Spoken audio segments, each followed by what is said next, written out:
All right, there's lots to discuss here. We're now being joined by Vimlindu Jha, who's an environmentalist and founder of Swecha India. Mr. Jha, thank you so much for joining me on Climate Tracker. So, every year, same conditions, same story. Almost everyone I know is either clearing their throat or they're coughing. And of course, people who already have cardiovascular problems or lung issues, one can only imagine the kind of condition they would be in now. What is the solution? Let's start with this. What's the way forward? See, the government so far, and not just this year, but all the past years, for almost a decade, we've actually seen only knee-jerk measures, last-minute emergency measures, and the government thinks that emergency measures are a solution. Emergency measures or shutting down a city is not a solution. Unfortunately, that's the only way that perhaps we can actually save our children and our elderly, the pregnant women. The solution has to be long-term and medium-term. There are known sources of pollution. Right now, it's not as if the government is not aware of where is this pollution coming from. As in, of course, right now, there are two things, two main sources that we talk about. One is episodic sources of pollution, which is events primarily, which is stubble burning. Yesterday, the contribution of stubble burning was almost 32%, but that's not the main issue. Indeed, for almost 10 to 15 days, the ambient air quality is affected by stubble burning that actually takes place in the entire region. But the main problem is the perennial sources, which is largely we're talking about throughout the year, 365 days, the sources of pollution, in which vehicular pollution is almost 35 to 40%. Some days it's actually 50%. There's construction demolition activities and roadside dust. There's open burning of garbage. A lot of those issues are actually the main cause of pollution. So unless and until we understand, the solution to pollution can only happen once we understand what the problem is and really in great honesty.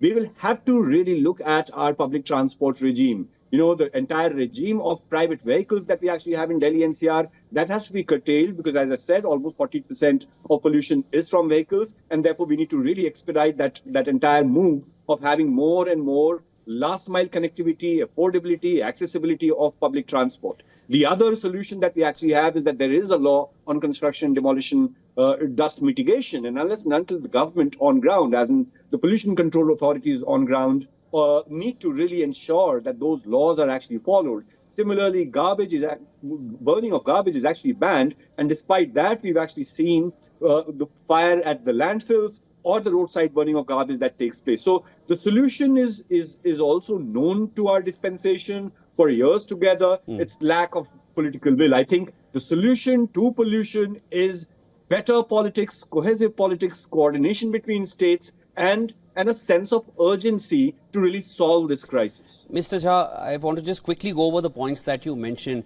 Now, when we talk about vehicular emissions or when we talk about construction work, let me also take a step further and say even if it's firecrackers, which are burst on specific days around the year. Now, these are things which have been happening for decades. Vehicular emissions are happening throughout the year.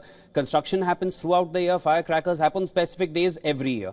But it's in these months that suddenly there is an uptick of pollution, and it's almost become like this fifth season that we have to brace for, and the effects that it is having on each of our bodies and our lungs and our conditions is ghastly, which we'll only get to know over a period of time. What changes in these months when then suddenly there is so much pollution and then everyone is already bracing for the end of October and November and it gets worse only from there till December?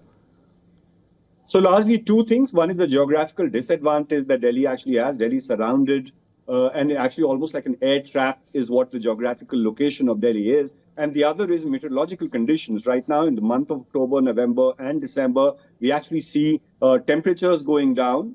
Currently, last 2 days, one of the reasons why you see a lot of smog is because of northwestern wind. And the northwestern wind primarily means that the wind that is coming from the farm fires of North India. And once the wind stops, when there's low wind, because of, again, meteorological conditions and low temperature, then the local pollution actually that Delhi produces actually gets trapped. So largely, it's a winter phenomenon. The one thing for everyone to understand that there is pollution through the year. There is pollution 365 days. The pollution gets trapped in the month of October, November, and December, primarily because of geographical disadvantage and meteorological conditions. But again, that's a reality that Delhi, it's not a new geography that Delhi has found. Delhi has been like this. It's the proportionate action that you need to take to the crisis that is, as in the growing city, the growing construction, the growing number of vehicles, a lot of that is why Delhi's air has become unbearable. And similarly, as you said, firecrackers and burning of farm fires.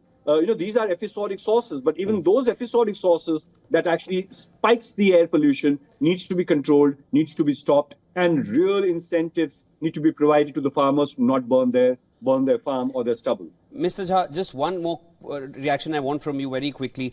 You mentioned this in your first response as well, that, we've seen this uptick since the last 10 years. If, even a cursory search will tell you, and from what I remember from memory also, it was the year 2016 when you suddenly, felt the need to wear masks. It essentially started, there was also a report which came out from the Center of Science and Environment which said that the November of 2016 was the worst in 17 years. So it was very clear, and it's on record, that that was the year when suddenly we saw a major uptick. What has changed in these last 8 years, which was not happening earlier? Because all these things, all the reasons we know have been there before that as well. But in the last 8 years, it's only been a regular affair.